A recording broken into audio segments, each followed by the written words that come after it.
me a second.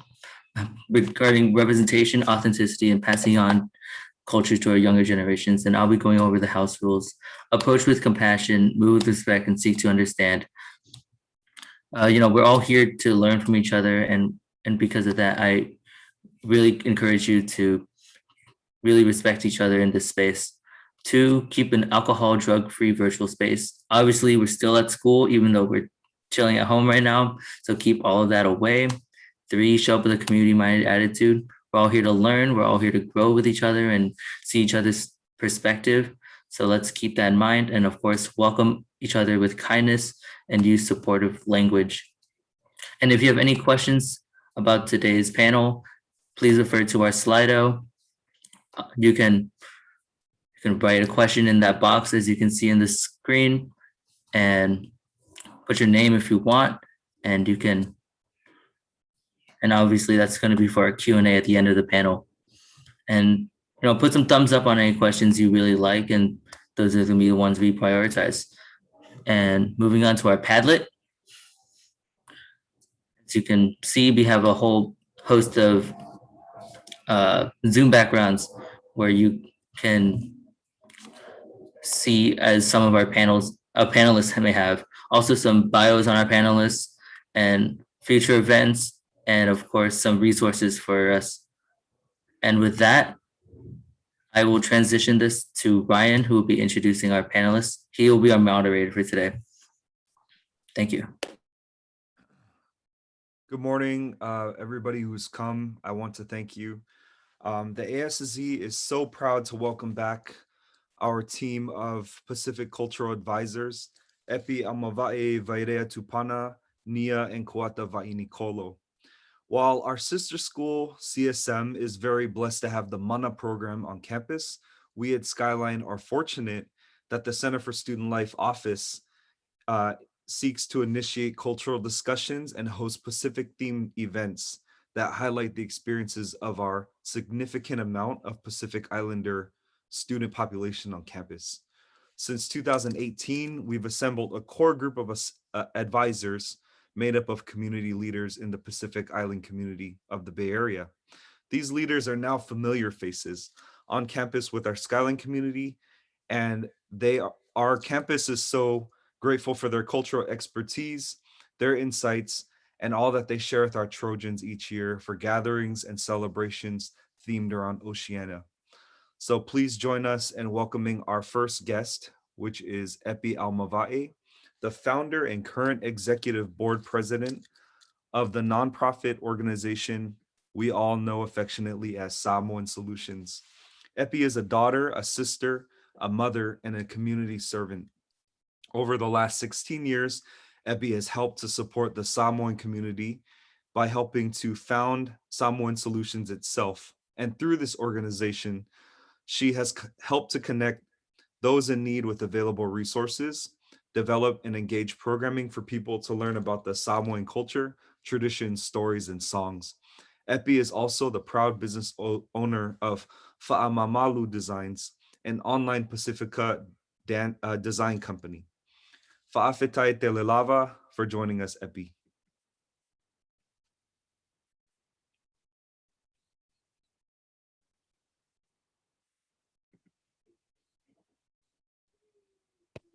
So thankful to be in this space today.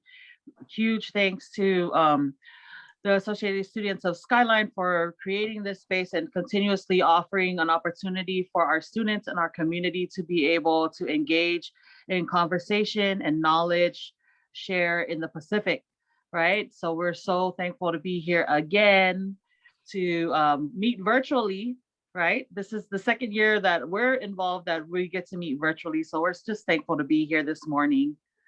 Excited for today's Talanoa. Thank you, Epi. The next guest I have the pleasure of introducing is Vairea Tupana Sam, who's born and raised in Tahiti, French Polynesia, an award-winning traditional craftswoman, artist, and dancer. In 2017, she immigrated to the United States, and in 2019, began licensing to open up the first Tahitian Cultural Center in the United States, known as Tanerai Nia. It focuses on the traditional crafts, dance, costumes, and the language. The granddaughter of two group leaders from Tahiti and the daughter of the president of Federation Rima Vairea, we welcome and thank Vairea for joining us today in Maururua. Yarana, everyone. Yarana means hello in Tahitian. I'm so happy to be with everyone again today. Thank you, Skyline, and all the students to invite me again here. I'm so happy to know that a lot of students want to know more about Pacific Islander, and I think it's great to let people know about Pacific Islander too. So thank you again, and maruru.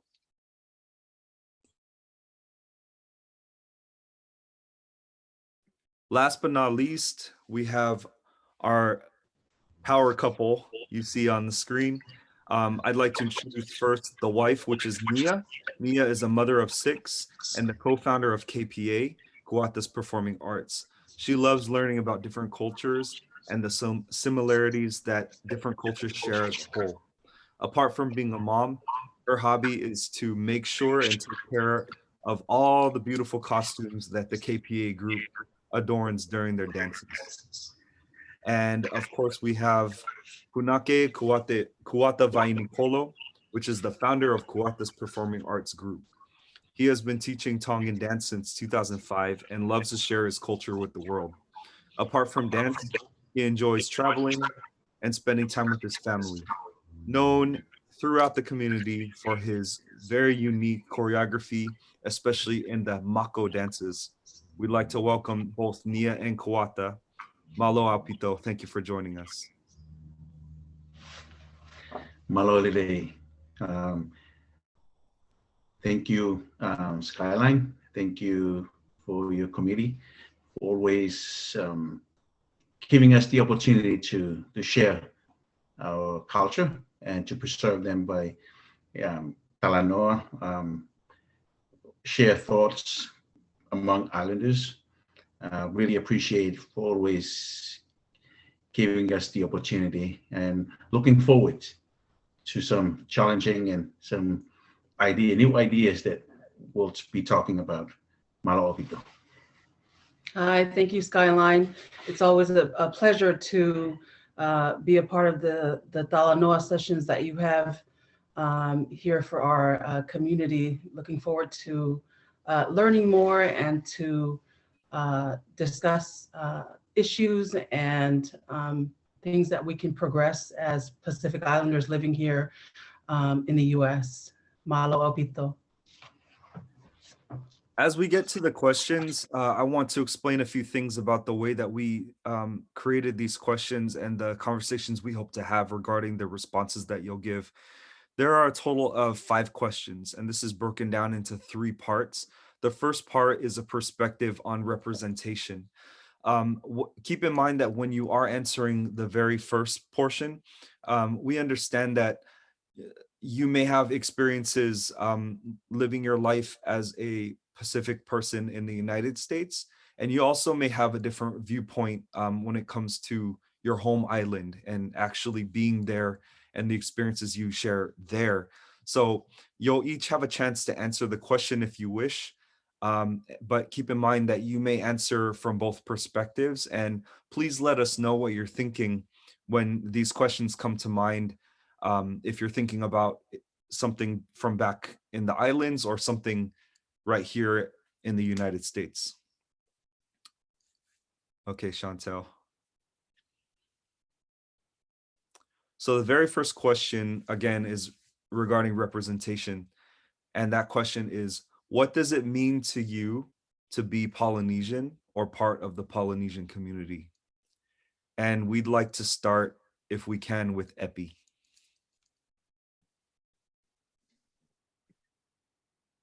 Okay, so are we going in any order, or am I the first person right under you, Ryan?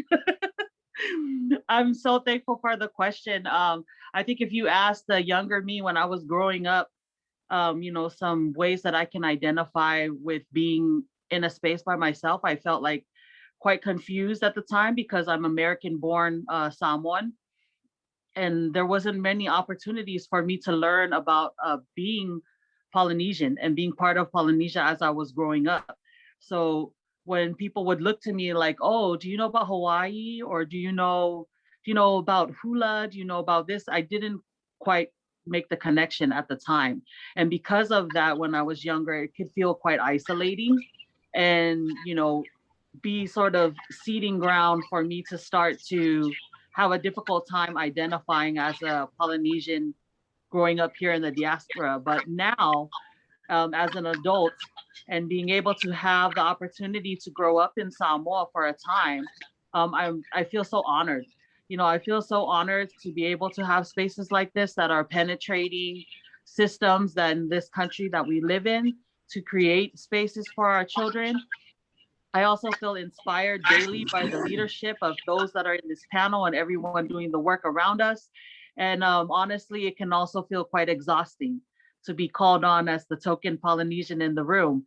But we show up every time because we understand how vital it is for us to be at the table so that we're not on the menu. Thank you for the question. Thank you, Epi. That's very insightful. Thank you for sharing.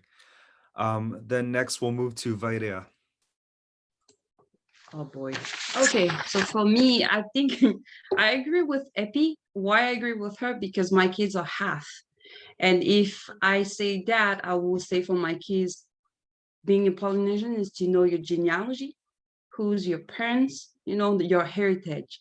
But for myself, who's born and raised in Tahiti, I will be saying to be born in Tahiti. That's being Polynesian. To know your genealogy, to be indigenous from Polynesian. It can be complex if you're half, but also it can be complex when you're the 100% like blood from Polynesian, if that makes sense. That makes perfect sense. Thank you, Vairea, for sharing your answer. And next we come to Nia and Kuata.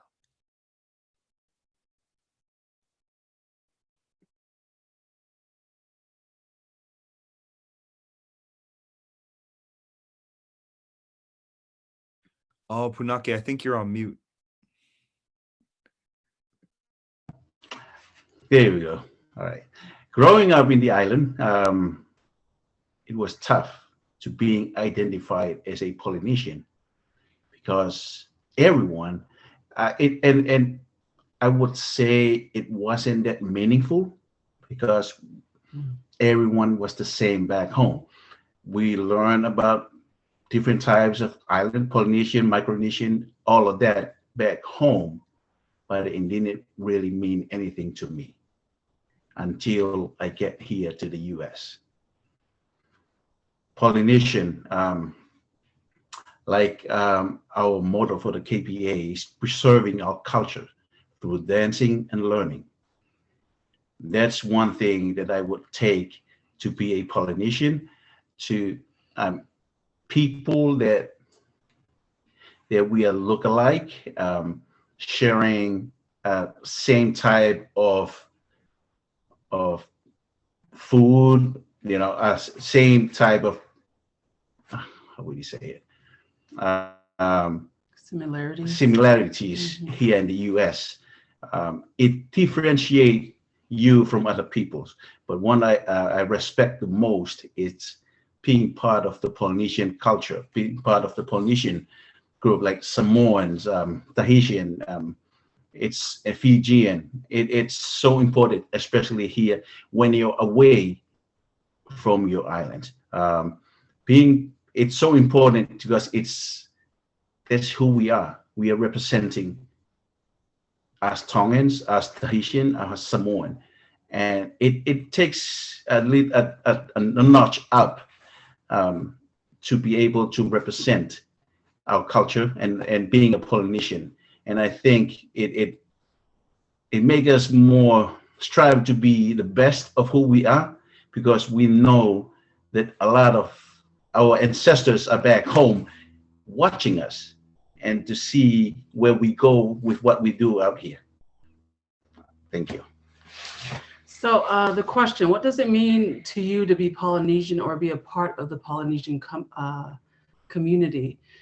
My answer is kind of different from my husband because although I was born in Tonga in Ha'apai, which is another of one of the 4 main islands in Tonga, but I migrated here in the mid 1980s, and we were brought up in a very traditional household where I couldn't wear shorts around my brothers in the house. We couldn't be in the same room together. But to be Polynesian here, to me means your identity. That is who I am. That's my identity and that's my culture. So yeah, that's my take on the first question.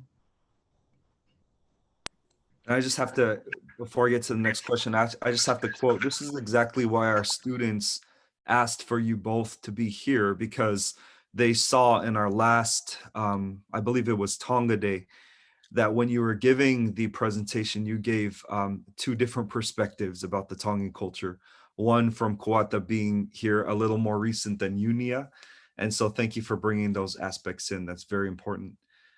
So now we'll get to our second question. And if our panel doesn't mind, I guess we'll keep with the same, unless someone wants to step in and take the question, we'll keep with the same order, if that's okay.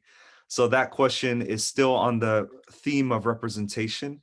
And the second question is, how do you feel in spaces in which you're the only Polynesian person there to represent your culture?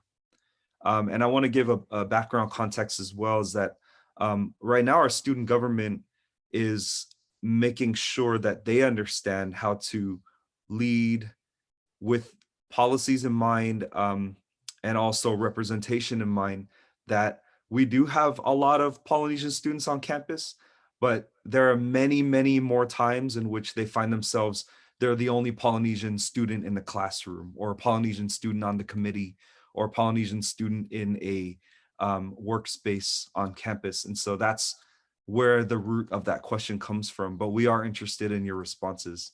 And I thank Epi for going first. So I totally went in the wrong order, and my answer for the last question was actually the answer for this question.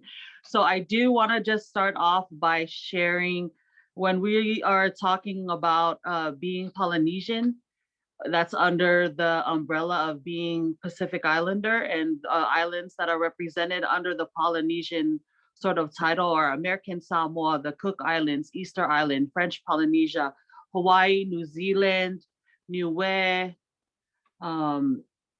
Samoa, Tokelau, Tonga, and Tuvalu. So there are many islands of the Pacific. And so just want to throw that out there when I give my perspective from Polynesia, that I'm the islands that I can speak to as far as my experience are from American Samoa and Samoa, because that's my indigenous sort of background. So I do want to just answer quickly what it means to me to be Polynesian is to, by blood, that in our veins, like there's all these outside labels that sort of try to identify who we are and tell us like, you are this and you are that, but by my blood, I come from the ocean, the Pacific Ocean. So that's how what I identify as. Whether it's a drop or a lot, that is who I am. So that's my definition. And for the being in the space, again, now I'm honored, inspired, and it's exhausting, but I really want to encourage the leaders that are out there and aspiring leaders to do the work. Because what will happen if we do not write our history and we do not take up the task and be very uncomfortable in these spaces while we're learning, is that we do not leave a very solid ground for the next people to come through. So when we don't do that, what will happen is that others will create a guideline for us. And it never feels good when someone else who doesn't come from your island or from your heritage tells you who you are and tells you that, tries to offer up value and of your lineage and value of your culture. And the reason why they feel entitled to do that is because they think that we don't have a voice.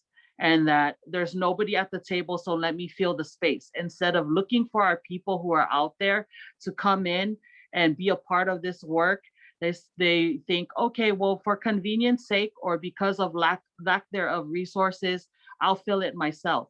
But it's ingenuous, and it's just not as organic as when you're coming from speaking from perspective of being here. So I encourage everyone, even though it can feel alone and it can feel exhausting at times, that there's that we don't stand alone. We never stand alone. We're either there in person, there are those that are there with us in spirit, both here physically, and also our ancestors that we stand on the shoulders of this work.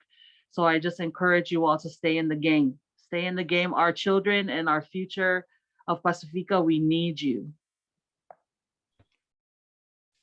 Thank you, Epi. I would like to comment on that, is that that's exactly, why we always refer back to contacting you or Kuata and Nia, especially because Skyline needs to hear Pacifica voices speak up for our students on campus, right? Our students on campus have a voice, absolutely, but being that they're students and their focus is not looking at pedagogy, they're not looking at how to refocus programming and those conversations, their job is to show up and learn. Their job is not to worry about, what's being served to them on campus. And so that's why we're so grateful to have you folks as part of our little team of, unofficially, but Pacific advisors, right? Because although Alvin and I, we mean well to throw programs and host these programs, it doesn't mean that we're the experts or that we have the right to stand in for Pacific community leaders. And so that's why we're so grateful to have you here today. And thank you so much for saying that, because it really just validates, why we have these conversations. And then next, I'd like to move to Vairea for the second question. I have to say, it feels so weird to hear my husband, Ryan, call me by my name, but anyway. So I think that question for me, I am Polynesian, yes, but I'm not Samoan and neither Tongan, I'm Tahitian. So for us in Tahiti, it's a different perspective when we are talking about how you feel to be the only Polynesian outside in Tahiti. So for me, it will be saying a lot of responsibility, because you're carrying on your shoulder that the family name, the genealogy, the culture, food, language you are bringing with you to show people who Polynesian is. That's the way I would describe how I feel. It's to have a lot of responsibility. As soon you have that hat on you, being Polynesian, people will look at you and say, like, she must know everything. She must know how to talk, how to do, how to be, those questions. But guess what, guys? Sometimes we don't know everything. So that's why I'm saying, like, having a lot of responsibility there. It's heavy for Polynesian kids to have that. I know that it's heavy because my kids have that. They have that heaviness on their shoulder. But you need to know that it's an honor at the same time to represent Polynesian on you. Because if you want someone to learn who Polynesian people are, you have that chance to let that people know who you are, to explain that people know. It's not like on YouTube, you see some girl shaking the butt or some man who's doing an orero and it doesn't mean anything. You're here. You can explain to that person, I'm so sorry, we don't do that. Because in our culture, we have to respect those things. We have to ask permission before doing something. So yeah, I think responsibility is the big word I will put on it. And I would say that I know that being with you in those spaces is challenging, because sometimes you're in a even a Tahitian dance competition and you're the only Tahitian there, or a person from Tahiti there. And I can imagine that responsibility feels very heavy. And you don't always talk about it, but I can imagine that expectation that you're this expert, or because you're from there that you know everything, is very heavy. Although you mentioned that it's an honor, I do see that. But I also know about you that you're very humble and you don't want to come off like you know everything. And yet at the same time, you do know what's happening. You just, it's very Tahitian of you to not outwardly put that out for everybody to know, though. So Thank you for that, sharing because I feel like if you say too much, it can offend people too when you say the right thing, because you know the right thing as a Polynesian, right? And if you say so, like, it's not like that. Some people get offended by what you're saying, and you don't want people to feel rejected by the Polynesian people or culture. You want them to love and share it. So I think that's the thing we have to know too as Polynesian, to restrict sometime our stuff, like to not be too hard on people sometime, to know that people get offended.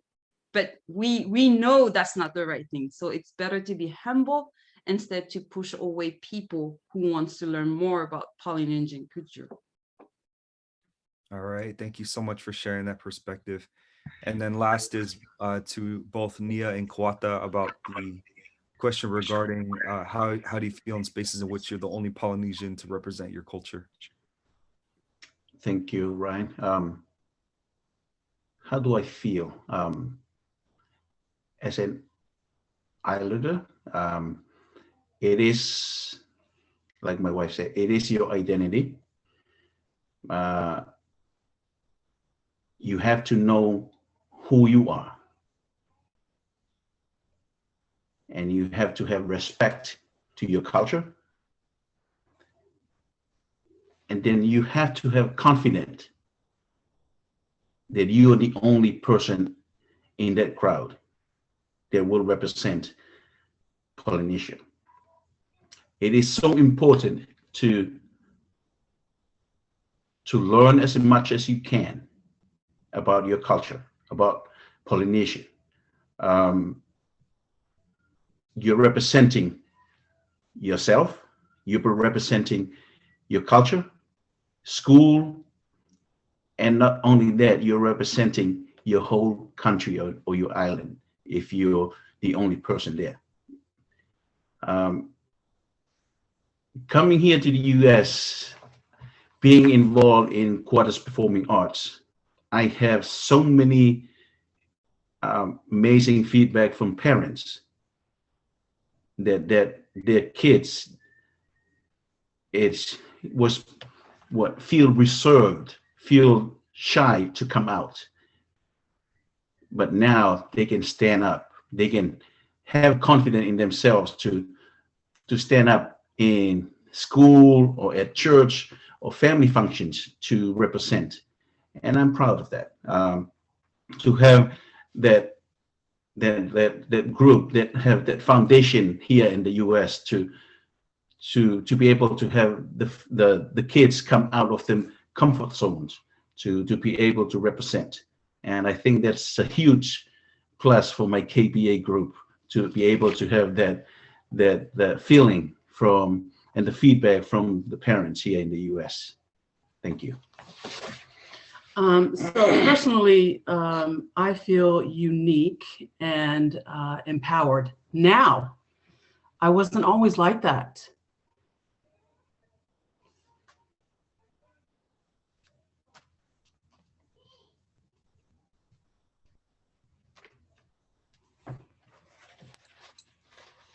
You're good, Nia. You're good.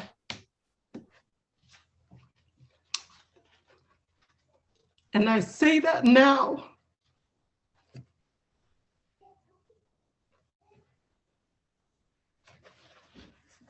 because being an islander in a room full of other people and you were the only one, like Epi said, I felt marginalized, I felt insignificant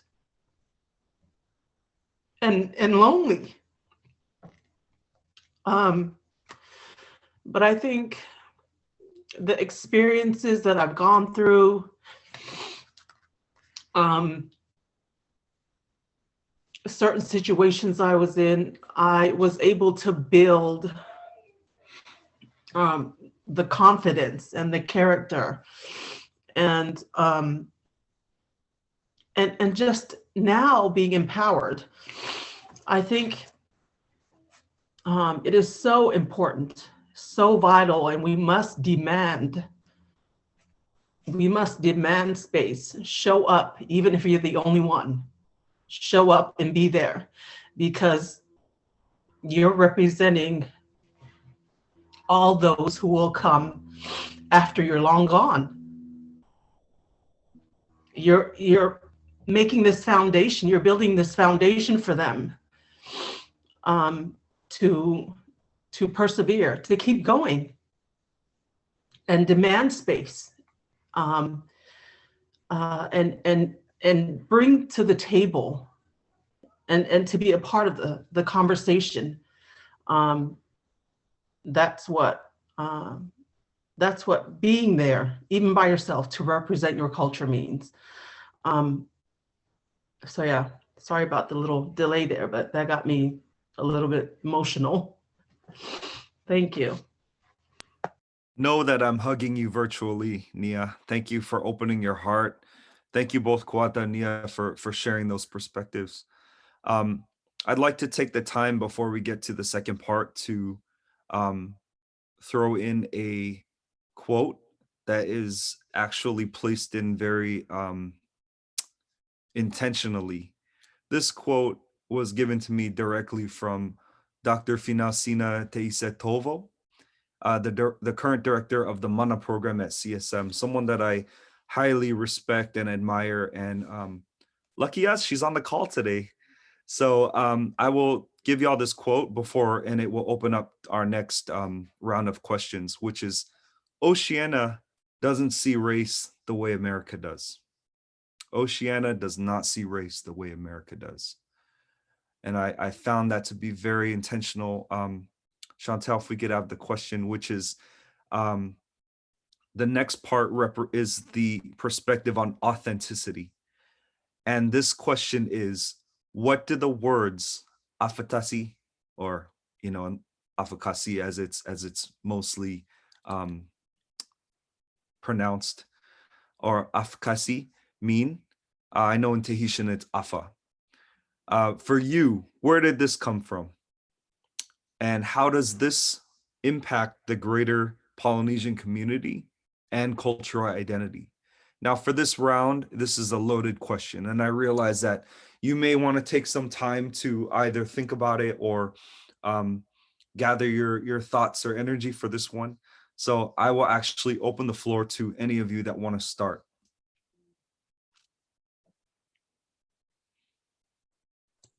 So I will start then. For us, Tahitian people, afa means half, right? And it means that you're one part of Polynesian and the other part of whatever your parents were married to, right? So for me personally, it's not a problem in Tahiti because we grew up with that. European came, we got mixed. Asian people came, we got mixed. So we grew up with that. So, and also me and my husband had kids. So I call personally my kids Afa, because they're half me, half my husband. And it's not a problem as long you teach your kids who they are. Again, like what Nia saying, and also Epi, as long you know who you are and how you teach your kids, the word afakasi, afatasi, afa doesn't mean anything if you know who you are, from which lineage you come, which bloodline you come as a Polynesian. So in Tahiti, again, it's different how we see. It's more modern, and grew up with that. We see as it's okay. It's normal to be Afa, if that makes sense. So I'll just comment on that, is that a very wise person let our students and myself know that, anytime we label each other or ourselves or other folks as half, it's very it can feel dehumanizing, right? Because it's saying that you're only part of something and you're not fully a person, right? So as much as I agree with that in a US sense, I also let this person and our students know that, you know, this whole like ASSC thing is a very, very, it is very much a thing in the islands, right? People mention it when one parent is an outsider and one parent is not. And so there's become a label of it. And so that's interesting you bring that up, because I'm just guessing here. I haven't heard their answers, but I'm guessing that Epi and Kuata and Nia would have different responses than you would, although they may agree, because their islands were colonized differently than yours, right? Exactly. If we're talking about that, we need to know which island got colonizing by who, because we got colonizing by French people. So it's different mentality, how we're gonna be growing up with. And I know that with Samoan and Tongan, they got colonizing by US. They have a different way to educate it themselves, to teach the people to the language to. There's a lot of changing by talking colonizing, who colonized who. So for us Tahitian, it's not a problem because we got colonizing by French people. It's less intensity than Samoa, Tongan, those islands who got colonizing by American people, if that makes sense. Well, that may, yeah, absolutely, that makes sense. And also we have to remember, hearing from you, that you come from a place in the Pacific, which is the final place in the Pacific that is still colonized, right? So we're hearing from somebody who's still living under colonization and colonized, you know, a background in which you don't know anything other than your whole life that France has owned your island, exactly, people, your land. So I totally understand that. And then just for reference sake, just you know, shout out to the royal family of Tonga. That Tonga has never been colonized, so I think she I think she overlooked that one. I know that I know though, because you spend a lot of time with Samoan folks, that you're always remembering that there's an America Samoa that exists. So I just want to throw that. I know you know the difference, but just for record's sake, right? Tonga is very adamant to remind us that they have never been colonized. So I will echo that. My bad, sorry. Just for the record, right? Okay, so thank you very much for sharing that. I would like to, sorry, I just have to throw something in from the chat, which is that Dr. Tovo adds that we may have not been officially colonized, but we have been colonized socially. Thank you very much for that, Dr. Tovo. That, yes, I totally understand where you're coming from in an anthropological point of view and social point of view. So thank you for sharing that. Epi or Kuata or Nia, any of you are invited to go ahead and respond to the next question. Okay, I'll go, I guess. It is true, we may not be colonized, but it is big thank to our Heavenly Father for blessings our country with the only monarchy that's left out in the Pacific Islands, to have a king to rule over the nation. It is true. I don't know when we call it hafekasi,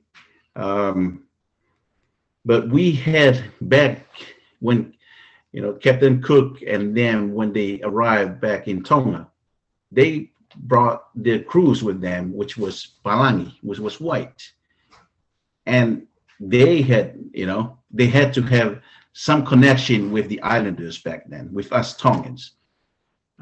We have Peace Corps comes from the US, you know, and then we have that Asian people, Chinese, China, Japan, that comes over to the island. That's called, you know, and a lot of islanders are being part of their lives, and we call it hafekasi.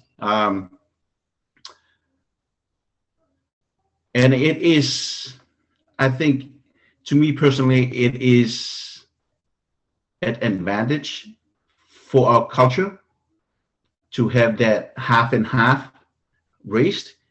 to be able to preserve. For instance,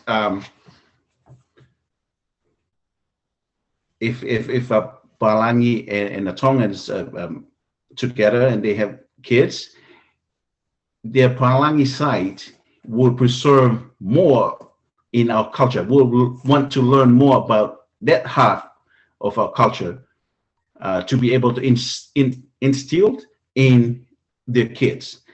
And I think it is so important to treat equal rights, even though we have caste. And I think that's it's true. I maybe along the line, maybe one of my kids will, I don't know, maybe have a different perspective in race, but it is so, like Vairea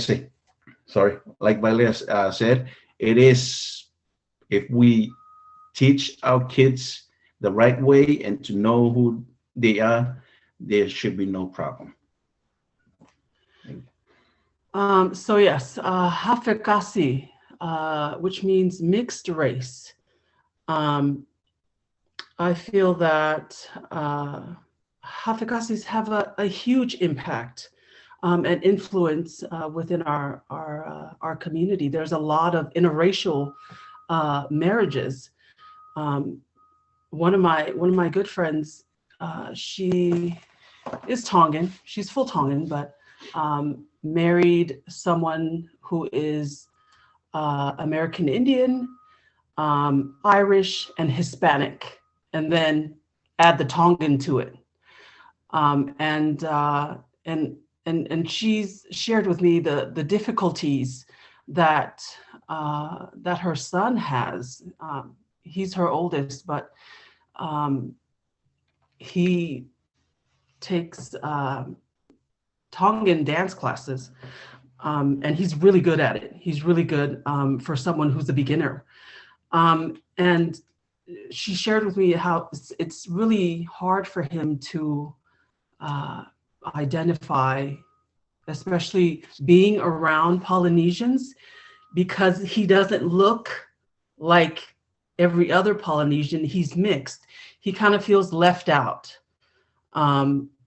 because he doesn't feel like he's fully, full Tongan. And that was a situation that was an experience that she shared with me, and she was trying to get her kids to go to more functions, to learn more about their culture. And one of the things that she did was, stick them into dance classes. I feel that, personally, I feel that even if you're Hafekasi, you are every bit Polynesian as you want to be, and they play a huge role in representing the Polynesian community. So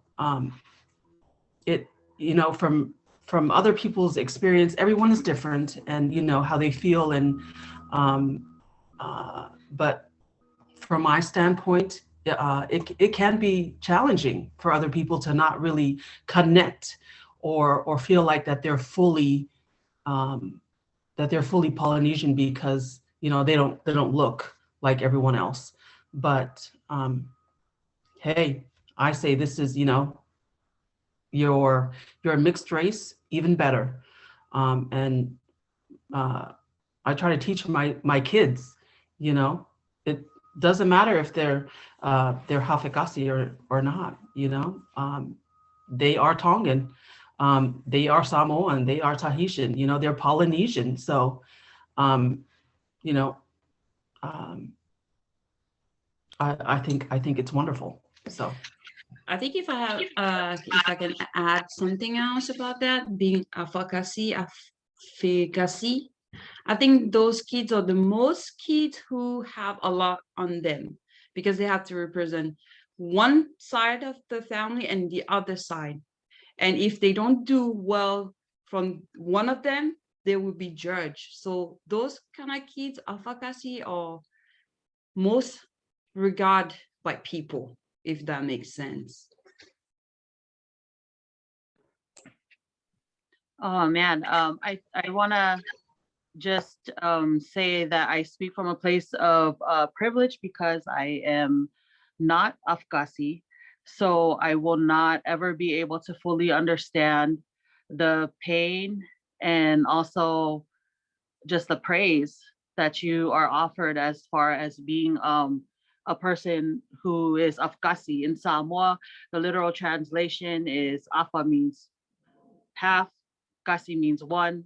And so I just want to say that it's very important for us to see that these labels, it's all in our perspective and the education that we lay as the platform, because both can be the same. Like, you know, of the word Afghasi can mean for someone privilege. It can mean for someone, you know, accessibility, because they have that other side of them that doesn't necessarily have to deal with the struggles every single day if they're white representing, or if they're the other side representing, right? And it can also just mean that it's a, you know, it can be divisive, or it can be a breeding ground for us to be able to appreciate one another, appreciate the rich heritage from each side. You know, like Kuata had mentioned, when you're growing up in the island back in the day, we're all islanders. So there is no division. Like I am what I am. I'm Tongan. And then we get the influence of others that are coming in, be it colonizers or just settlers.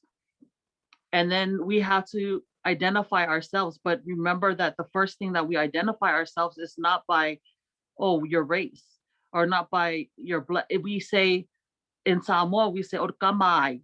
So whose child is that first? Because we want to build a connection to it, not because we want to separate each other. And then when you introduce the definition of success into our islands, and you say that success equals education, equals a monetary value and how much your wage is, then we can see, we start to see like, hey, the Afakasi actually has a better, you know, a better standing vantage, right? Because they're able to have a background, you know, say from, if they're like half Palangi and half Samoan, because they have that accessibility. So they get to be able to be fluid in both worlds if they choose to. So I think one of the very important things that I would love to just let people know is that these words are what we make of them. So if we decide that we're going to use these words as bullets, then that is what they will be. But if we decide that we are going to use these words as links and build the chain to connect our people together and connect our relationships, then is what will be. And that we have the opportunity to decide for ourselves, because our ancestors who created these words, sometimes we put too much on it. Like for them, they were like, okay, we just want to identify. We want to have a word to say, you know, this person is half German and half Samoan, or half German and half Tongan. And that was just the very surface level of it. And then all these other factors that came in that started to change the basis of how we look at an Afakasi, how we look at these words. And I just want to implore our people of the Pacific that if it no longer serves us, and it is in fact hurtful, that it's okay for our words and our language to evolve. It's okay for our words to change, to honor people instead of pushing them down, instead of trying to say that, well, you know, using it as a here and here sort of, you know, measuring stick. We have that opportunity, you know, to be able to know better and do better with our language, right? So I'm not sure the actual, you know, birth of the word Afghasi in Samoa. I just know that that's how it's been used in our, you know, for me as growing up, and that it wasn't, it didn't even become something where it's just like, oh, you're half European, or you're half white and half Samoan. I was like, oh, that's Afghasi Samoa, Afa Samoa, Afa Konga. And so we're just using it in all these different ways. And so I think that just to echo what everyone has said, that it really comes down to us building the knowledge for our youth and for our, the general community, to let them know that this is what it is. We're not using it. We don't want to use it to create division anymore. If that's how it felt, then we're sorry, and then do the work to get to where we want to be. Because unless you want to be the jerk that use it as a bullet, then hey, that's you, that's your choice. But for us, the rest of the ocean, we want to stand together, and we want to bring ourselves back to a place of unity, right? Yeah, that's sorry for taking up a whole bunch of space. Well, you do mention something that I think is absolutely, well, the whole thing's on point, right? All you guys' answers, but you do mention something that was unique to the other responses, which is that you mentioned that in Samoa they'll ask whose child is this, right? So something comes to mind with that is that when not outsiders, but when non-Polynesians meet a Polynesian person, their immediate question, whether it's perceived as rude or not, is, well, where are you from? Right? And they want to know, they want to categorize right away. They know they think you're different, so they want to categorize where that difference is.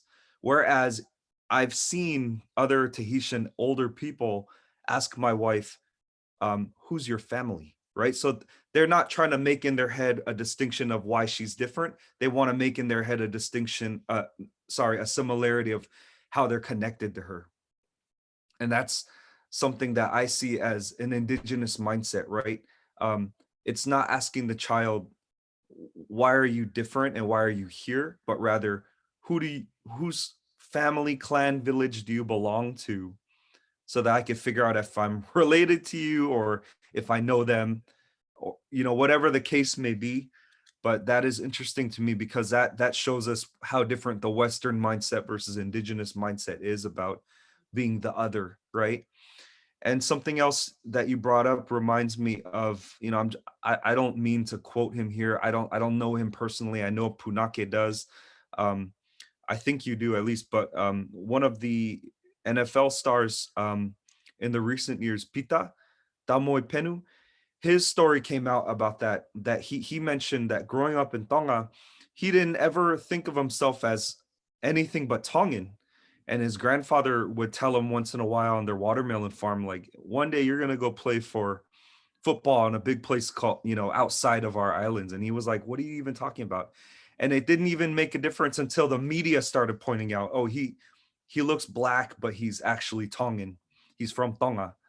And so it almost gives me a way to see it too, that when you're growing up over there, you're not even thinking, you may not even think that you're different unless someone points it out. I mean, it took the media to point out to this football player that he was different, right? So that is an interesting slope to go down. It may be slippery, it may be loaded, but also, Epi, what you said makes a lot of sense. It depends what context, right? If we're talking about white passing, or we're talking about being Afkasi mixed with Polynesian or Pacific with other things like being black or Chinese or another even Pacific Islander, heritage.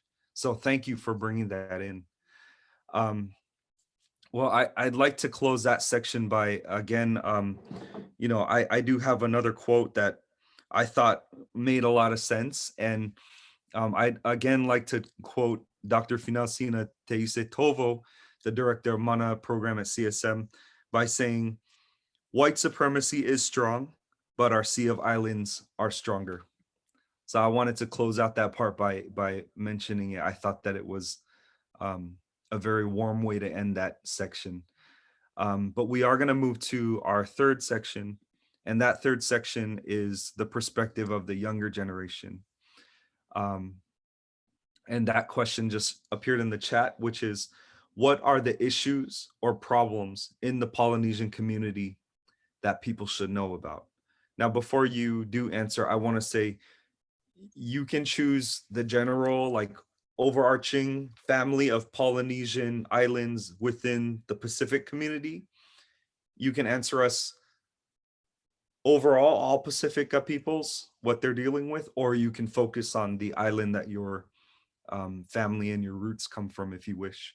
So any way you want to answer that is fine, but I'm actually going to call on Vairea if she wants to go first. Sure, Ryan. So what is the issue and problem in Polynesian culture? If we're talking about being outside the island, I would say the big problem would be cultural appropriation. There's a lot of people from outside the island who's non-poly. I know it sounds harsh or it can offend people, but there's a lot of people who appropriate our culture without knowing what are the steps to do before doing that, if that makes sense. And as a Tahitian person here in America, I see a lot of people doing my culture, appropriating my culture. It's not a bad thing. I don't want people to think that I'm a jerk, I'm harsh. It's not. Actually, it's not. It's a good thing. But the thing right here I want to make people understand is that there's a step before appropriating someone's culture. There's things that it needs to be asked before doing it. You being a Polynesian person, it's restricted you to ask your older before doing something. Even for a name, to give your kids a name, I have to ask my parents the permission to give the name to my kids if it's not related to my family, my bloodline, my heritage. You know, it's the same with culture.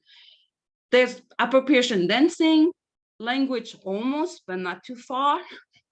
There's the clothing, like that's a big problem here outside the island. It's people are appropriating our culture, everything, without knowing before doing it, without asking the permission before doing it. And if I talk about Tahitian, like being Tahitian, the big problem is to be independent, be decolonizing, my friends, be our own. That's gonna be the big problem in Tahiti. That was such a loaded response. It was very fruitful, but you just opened up so many doors in my mind. I wasn't expecting all that, to be honest. When you told me what you thought about that question, you know, I didn't think you were going to go into all those things, but you bring up a lot of good points, right? Cultural appropriation here in the States of Tahitian culture, of Polynesian culture. It can be deep. It can be deep, but the thing is that, are you ready to hear that? You who's appropriating someone's culture, are you ready to have that on your face? Everything we're gonna say? I don't think so. So it's better to be, you know, humble about it and make that person think before you blurt it out. It's better, so that way no one will fight. No one will say, oh, I've been there for so long. And it doesn't matter for us Polynesian. We are Polynesian. We know what is the culture needs to be, how to be sound. But the other one, are you ready to hear what true Polynesian has to say to you about what you're doing? I don't think so. So that's why I think us Polynesian who's outside the island try our best to make people understand. But the thing is that people, are you ready to hear us out? Well, my answer for you as someone who does want to listen to that voice is that the people, you can weed out really quick. You know, everyone claims they love and respect the culture, but you can weed out the true people who, if they do love and respect the culture, they'll be willing to hear how y'all feel about cultural appropriation of the tattoo, the designs, the costumes, the dancing, Everything. all of it. Yes. So my answer for that is, I think there are folks that are willing to hear that in their face. And those are the folks who, when they claim they love it, they really do, because they're willing to hear the problematic side too, and find solutions and hear voices and listen. And I think that the folks that turn away, because there are folks that don't want to hear that, they're the ones that I don't know what their intention is, right? I can't answer that. Exactly. So we cannot read in people's mind. We cannot. The only thing as Polynesian we can do is to warn people before doing something wrong. Tell people, hey, I think you're coming too far before doing that. That's our job. But the other side, again, the job for the other people is that, are you willing to hear? I know it's fun to put a video of you doing a tawalunga, but do you know why you're doing it? Do you know why the movement it's like that and instead like that? Are you willing to do that? That's the thing I want outsider to put in their mind. It's not about selling someone's culture. It's about respecting. If you're willing to do, that means you're respecting that culture, that people, that Polynesian islander, this thing that we grew up, we learn from birth. Even we are not born yet, we are in the stomach of our mother, we already know it. So are you willing? That's the question I have for that question then. I did, can I just say something that, because I just didn't want to lose my train of thought, I'm sorry. But I think that one of the, what Vi brings up is like 100% solid. And I think one of the ways that our Pacifica can show up to each other is to hold one another accountable first, right? So I do not come from New Zealand, so there is no reason why I should fix myself to go out there and teach a haka to someone when I do not understand the intricacies and the history behind that dance and the words that are coming out of my mouth. So if we can hold one another in our sea of islands accountable to show that same respect that we are requiring and setting that expectation for the outside world to follow, then I think that will speak volumes. And I think the other thing that I just wanted to bring up as far as appropriation is that there's just a huge difference between appropriation and appreciation. Like, I'm all down for you appreciating our culture, but please don't think that that entitles you to ownership of it. Please don't think that entitles you to copyright what our ancestors wore on their backs and the designs that mean so much to our culture. That's not an invitation for people to just have at it and take whatever they like. There's still a level of protection that our people want to secure, because these are onmesina, like these are our treasures. These are our treasures. You look at gold and silver as your treasure. This culture that you admire so much is our treasure. Those are the things that we value. So, show some respect around that. I totally agree that, it definitely, I feel like it starts within us, and that we have to, call these people out on it, because once we lose that ownership, it's very difficult to get back. And we see that in the Black communities here in America. We see that with our brothers and sisters in Hawaii, that they have that same struggle. Once someone feels like they can just come in and take as they please, it sort of becomes very hard for people to understand that there is, there's honor in these things, in these traditions, in our language, in our designs, in everything that we do. Epi, I'm not sure if that, I know that you were, didn't want to lose your thought, but if you did want to elaborate on a different point, to go ahead and just respond if you'd like. Oh, okay. So I feel, man, this is definitely a loaded question with many different answers, but just because it's been on my heart and heavy, one of the things that I want to bring up that is a big issue here for our Polynesian youth and people that are living here in the diaspora is this pipeline to prison, and this chokehold that becomes a way of life for our youth, specifically our young warriors, because I think that there's kind of like this implied picture, right, that we go through, like this, our brother or our sister ends up getting caught up in the system, and that they just do their time and they can come out and they can re-enter their world. It should be just like that, right? That's what the expectation is. But the reality is that there's a whole different culture in there, and the system, the prison system, was not designed for our people to be rehabilitated. Unfortunately, no matter how you say it, if you call it a correctional facility or rehabilitation facility, once you introduce money to it, it no longer became that. And so I think one of the hardest things is to see generations of these young men that's all they know. Like, my father lived the street life and prison was his second home, and so that's a very acceptable for me to have those same aspirations, when the reality is that like there's so many opportunities out there for our young men. So I commend those that do the work to help keep our kids out of these systems, and also those who are bringing education around the experiences of living there and being very transparent and not glamorizing this lifestyle in any way, shape, or form. That's one of the issues that we have. And then I think the other issue that I want to speak to just here is sustainability of programs.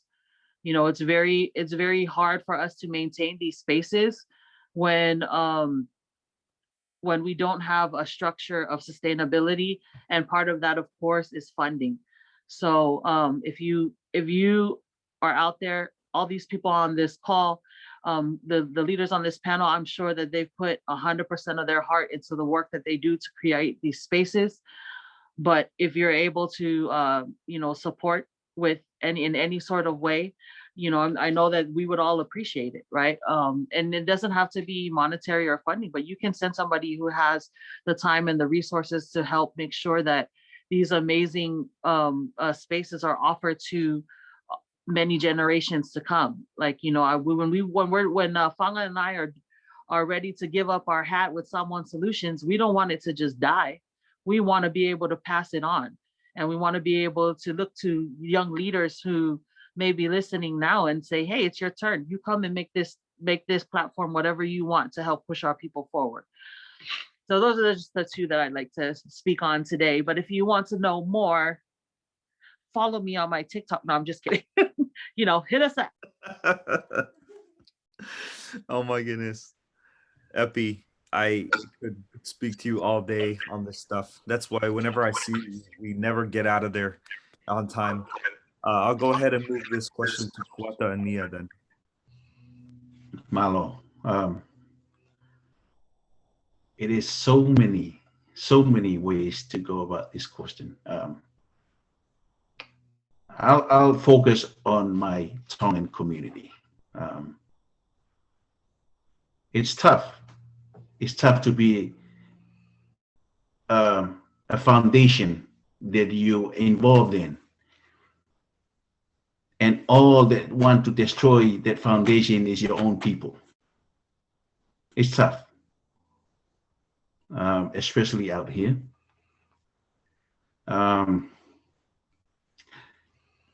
It doesn't matter how much work you put in. There's still people pulling you down. We have to stand and press forward. Like the Bible says, endure to the end. And that's our talent that was given from our Heavenly Father. There will be churches, there will be many negative things in life. I'm a proud Tongan. My focus now, I'm reaching out to all the Punake back home to give me help, to help me. And it's going well. There's the Punake Malukava. There's the well-known Punake back at home. And there's Soakai. It's so many. And I'm blessed for them to still alive, to get help from. I try my best here in the U.S. to preserve our Tongan culture, and it is going well, especially for the dance part of it. It is going well. A lot of supports, and I hope that the intentions of those people, if they are watching or even listening, come and join us. We can row our boats. You can push our boats to the sea, and we can row together. To Epi's Epi, to be the funding parts of it. There's so many Polynesian, Tongan, Samoans that want to help. I know they're listening. Help preserve your cultures. Tahitian, Cook Island, whatever island you are, help. And there's so many of us here in the Bay Area. There's so many of us here in the US. I think that's and to be able to learn from one another today, it is so amazing. And I think my 2 cents will focus on that point. Thank you. Okay, so issues or problems in the Polynesian community that people should know about. And I'm just going to take it to my little small community here of East Palo Alto. I think one of the major issues is within the Polynesian community is education. And I say that because being a parent and advisor for the Menlo Atherton High School Poly Club, I believe Menlo Atherton has the most Tongan Polynesian students, I believe in the Bay Area here. There's such a huge percentage of Polynesians that attend this school, more than the African Americans. And something that I saw was that hardly any parent involvement to support their kids. I once heard that students whose parents were involved in their education and academics are far more what is that word? Are expected to go on to college and graduate, right? And that's a work in progress, and a problem that I see is that many parents are not involved in their children's academics, and I know that it's hard because just to make it here in the Bay Area, parents have to work like 2, 3, 4 jobs. But just for parents to be more involved and to have that connection with other Polynesian parents at the school and the staff at their schools, I know would make a huge difference. Another thing is healthcare. There's so many resources here, especially in the San Mateo County. Because of the language barrier, sometimes our elderly people don't get the healthcare that they need because of that language barrier, or because they don't know who to turn to, resources. But I know there's a growing for our community here. There's a Ravenswood clinic, and there's plenty of Polynesians that work there. So I know that. A lot of our Polynesian community here uses that clinic. But yeah, so and I also echoed what Epi also said about the whole prison system. And yeah, so that's my 2 cents. I knew going into this that an hour and a half would just not at all cover all these topics. We could be here all day, and we could have had an hour and a half for each of you, literally. So I just want to say thank you for bringing all these insights and opening your hearts. There was a last question, and it was actually a two-parter. What we're going to do is have, if you don't mind, we're going to have you all answer that in writing for us. And we're going to make it a post on our ASSC social media so that we can continue to share these ideas out with our campus.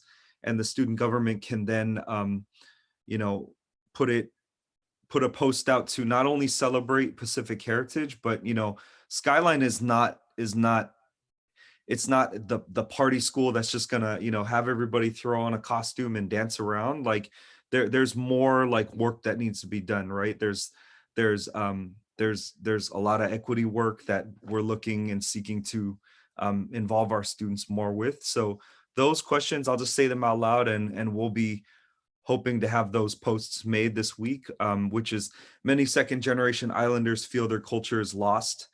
How do we engage a younger generation to reroot themselves in the Polynesian culture and tradition? And the other one is: how can non-Polynesians represent the culture with respect? So yeah, I'll send those to our panelists from our students, and then that way we can hear what you have to say, and we can put it up with a photo and have that out there for Asian Pacific Islander Heritage Month. So we do have questions though from the Slido. I know that we're reaching time, but if our student government officers could give me one that had all the thumbs up, I suppose.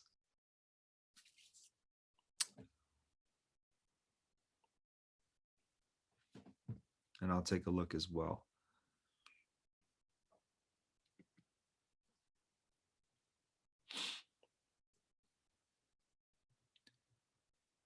All right, let's see. Okay, thank you, Alvin. In settings where you were the only Polynesian person present, have you ever felt pressured to represent Polynesian cultures other than your own?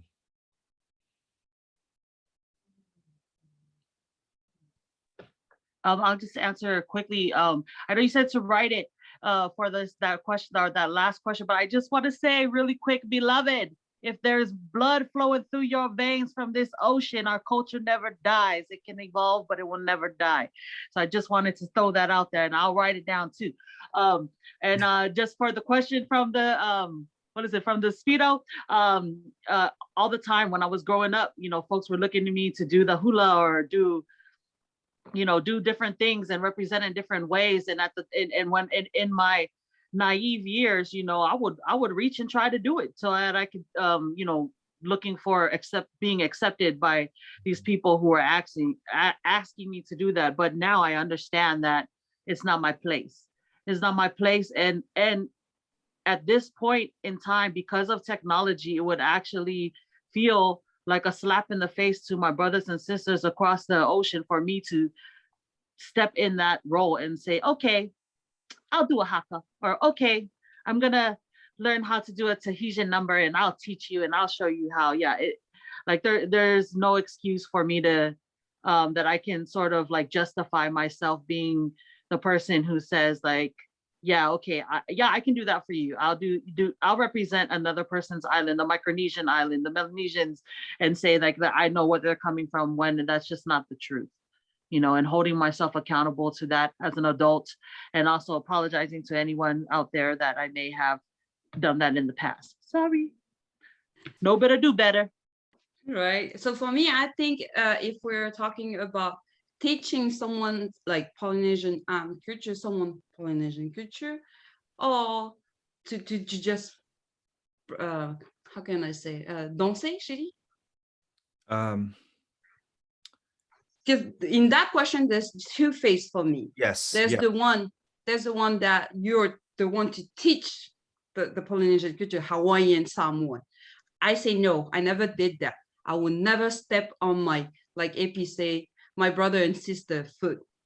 I'm not qualified to do a tawalunga because I don't know what tawalunga means, what those movements means.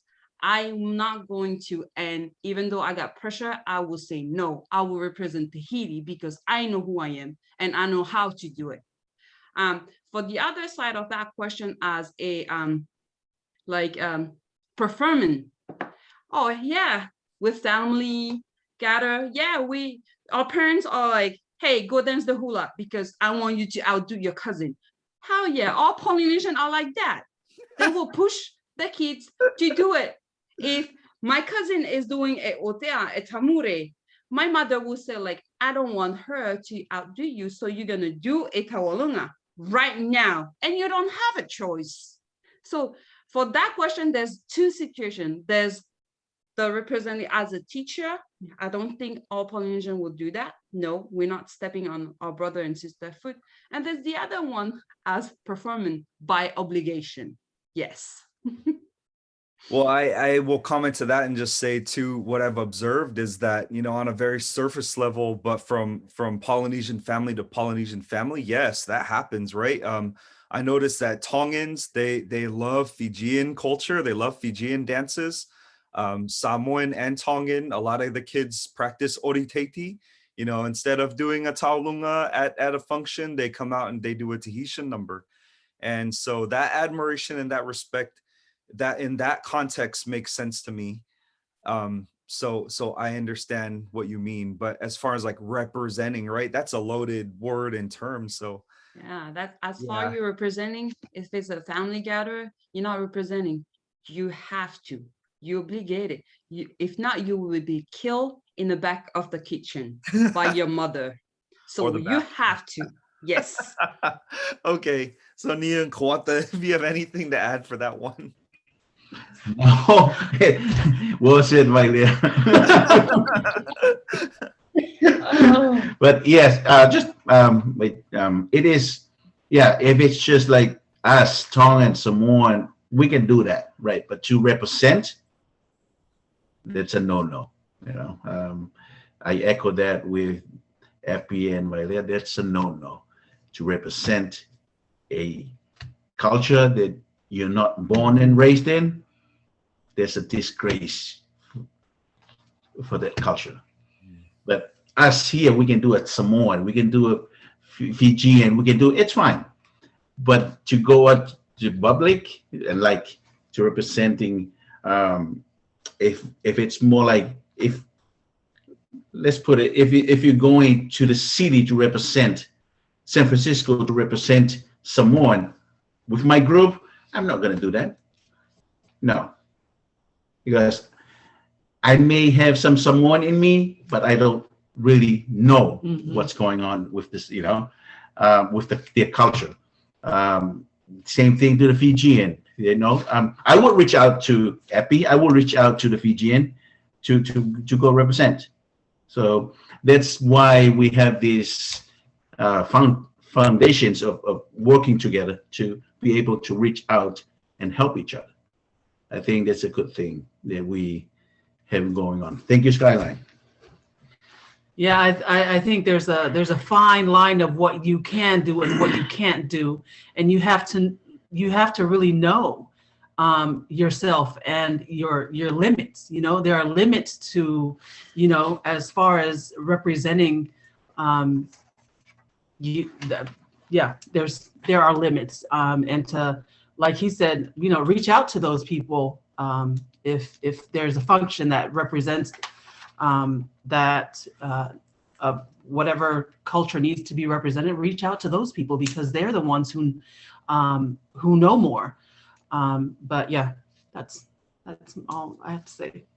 Something that comes to mind with that would be that within even that small triangle, right, Fiji, Samoa, and Tonga, there's a lot of genealogical and historical ties that each island has to each other that only you folks know what is appropriate and not appropriate between each other, or even some families know where their roots lie in within that region. So that makes a lot of sense. But I think what non-Polynesians don't understand is that just because y'all aren't talking about it doesn't mean that it's not happening, right?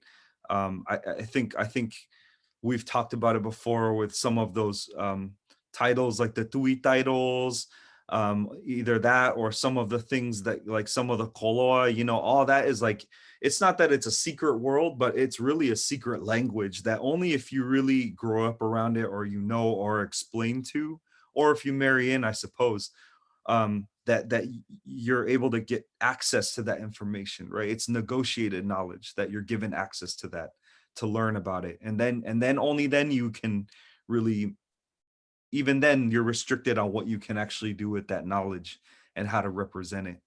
So it is complicated. I get it. Yes, thank you. There is Can I one just more question. piggyback? Oh, sorry. Yes, absolutely. And then it might be what you were gonna say. I just noticed that there's a question: how can non-Polynesians represent the culture with respect? Mhm. And so I just wanted to let those who are listening know, like, look at this circle right here. Like, if we can see that it's not appropriate, then that is the example that we're telling our non-Polynesian people. Please don't do it yourself. Please don't think that it's okay for you to do it yourself. How can you represent? You cannot re-represent us. You just can't do it authentically. You can share space with us and share opportunities with us so we can represent on our own. That's the best thing that you can do, is if you bring us in, and like, not at the very surface level, bring us from the beginning. Like, ask us, do we want to be part of these initiatives because there's a Pacific Islander sort of banner that's being included, and then allow us the opportunity to tell our stories ourselves. That's the most honorable thing that you can do to support our Pacific Islander people and any other culture that's out there.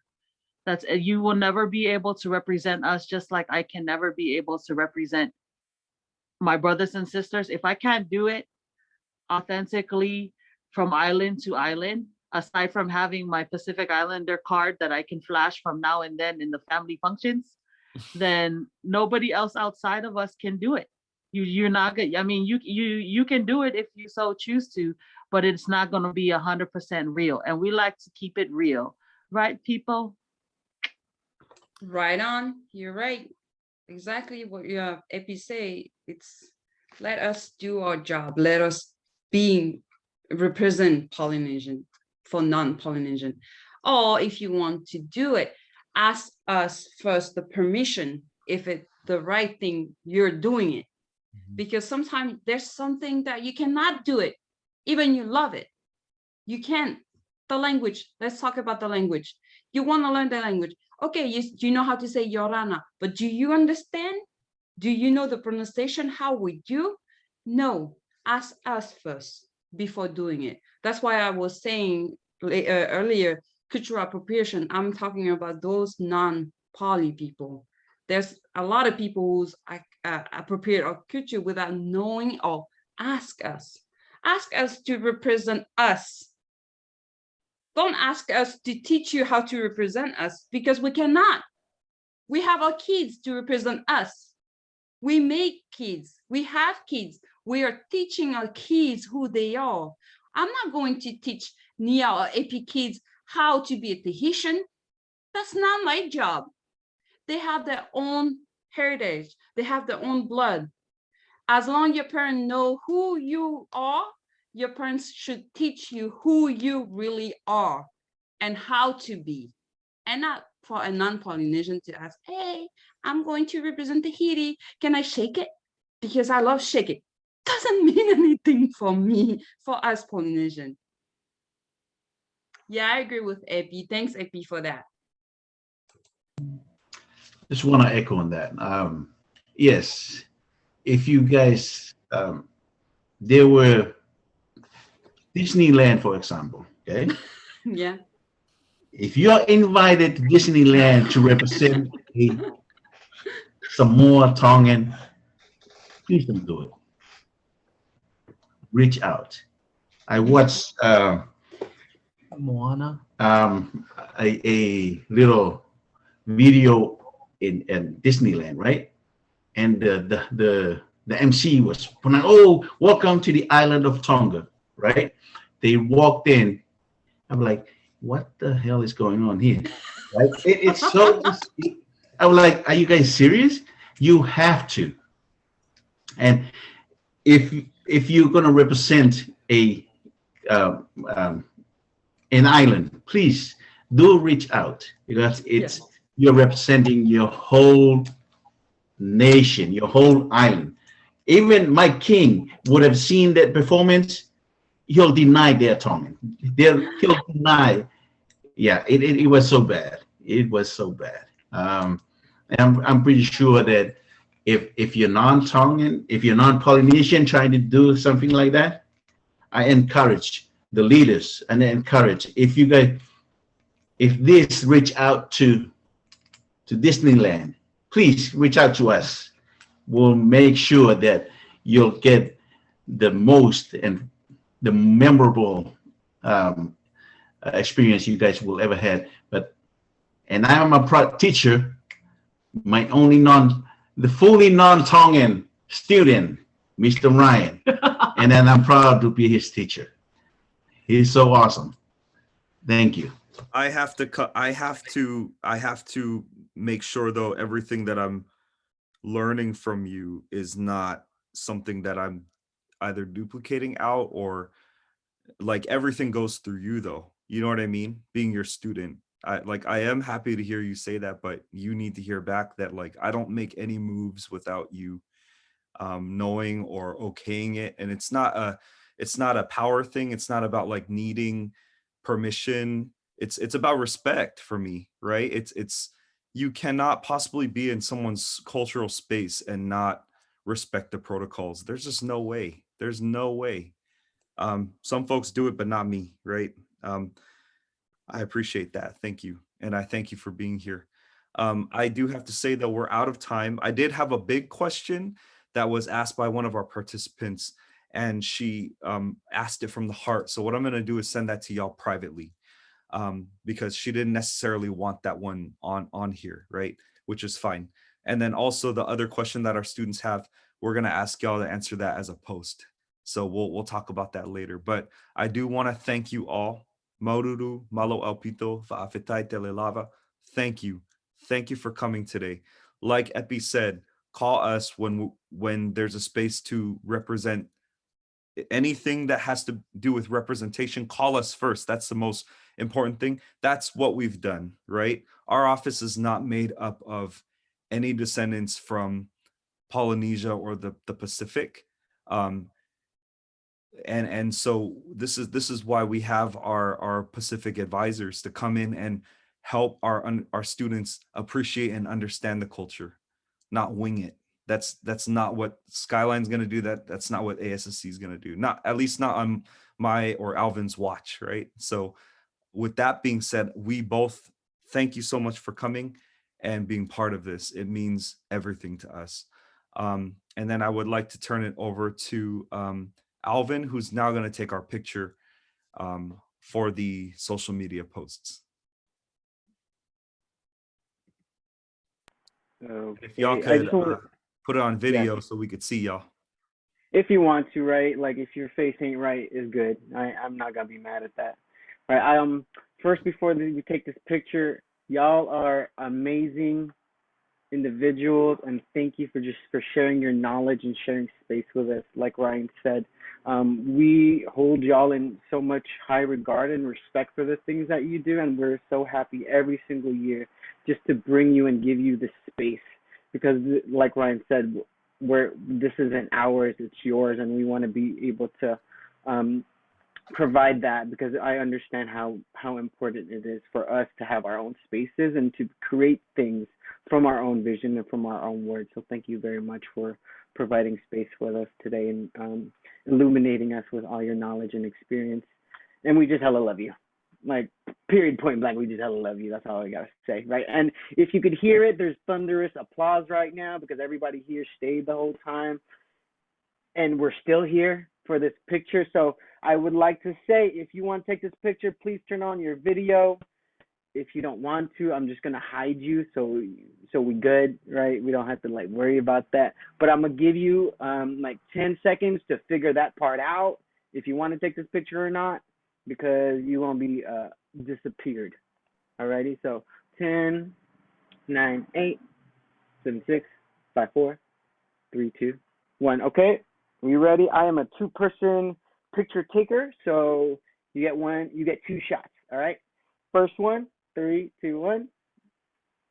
Awesome. Please do a little change so we know the difference between the first and the second picture, right? Okay. 3, 2, 1. Amazing. Thank y'all so much. And we're gonna bring back Anthony, and he's gonna take us out. Thank you to Ryan and all of our panelists for having such a fruitful conversation. And I just want to make one last announcement for our college lecture series with Dr. David Stovall, which is next Tuesday on May 11th, where he'll be talking about the interconnected struggle, engaging the fight against white supremacy across communities. And I would like to invite all of you to attend that. And that's also on our Padlet. And with that, thank you for coming, everyone. Thank you, Epi, Kuata, Nia, and Vairea. If you could stay, we're going to do a debrief with our